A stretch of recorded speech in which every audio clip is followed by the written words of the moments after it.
Hi, and welcome to the CDFM study group. This is Helen Thomas. And what I want to go over briefly is the Government Accountability Office Standards for Internal Control. But first, you must know who the Government Accountability Office is, GAO. So make sure you know what GAO stands for, because typically we talk about abbreviations or we talk in acronyms, but we need to know what those words mean. So the Government Accountability Office is an independent auditing agency, as you see right here, that audits the executive branch, and they work directly for Congress.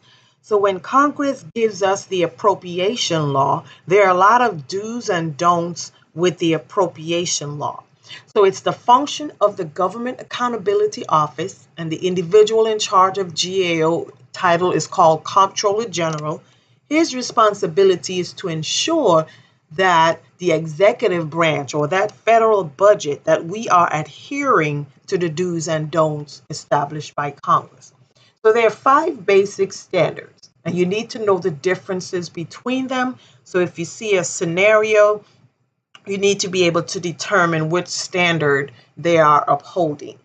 So the first one is to control the environment. And think of each of those words, control, environment. So it shouldn't be that difficult for you. What that simply means is that management and the employees maintain that positive work environment, supportive work environment that supports internal control measures.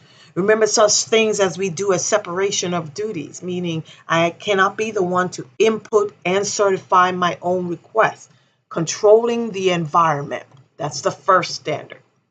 The second standard is risk assessment. In everything that we do, there is an associated risk. So as leaders, as managers, as financial managers to be exact, we all need to conduct risk assessment.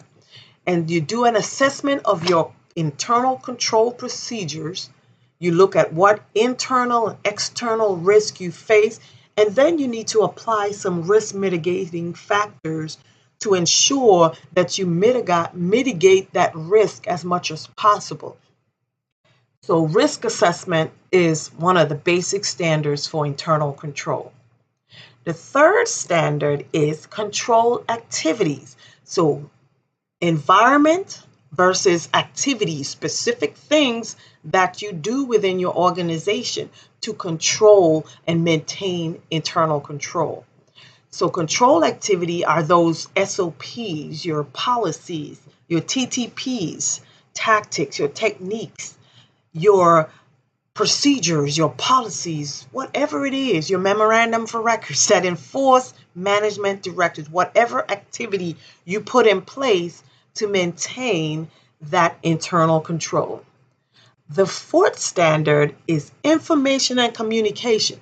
You can have all these standards in place. You can have your standard operating procedures, your SOPs, and all of these measures could be in place. But if you don't notify your personnel, if you don't communicate, if you don't have your information written where people can refer back to them, then it's still not as good as it could be. So record and communicate information to everyone involved in a timely and reliable manner so that they have the same information that they need to follow to adhere to the internal control.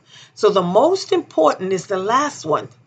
My belief is that the most important step is the last standard for internal control, which is monitoring. Because again, just like the GAO monitors the executive branch, in your internal control in your organization, you need to have someone monitoring. Because again, if people are not monitoring these procedures, there's no telling whether they're getting done or not. So monitoring, assess the effectiveness of all the measures that you put in place. Then when you monitor, you are assessing the effectiveness of those controls that you put in place. So this is the most important part, because when you monitor, you're also able to identify that maybe some procedures you have in place are not effective and they need to be adjusted or changed. So this is the Government Accountability Office, GAO standards for internal control. Thank you, and I'll see you again next time.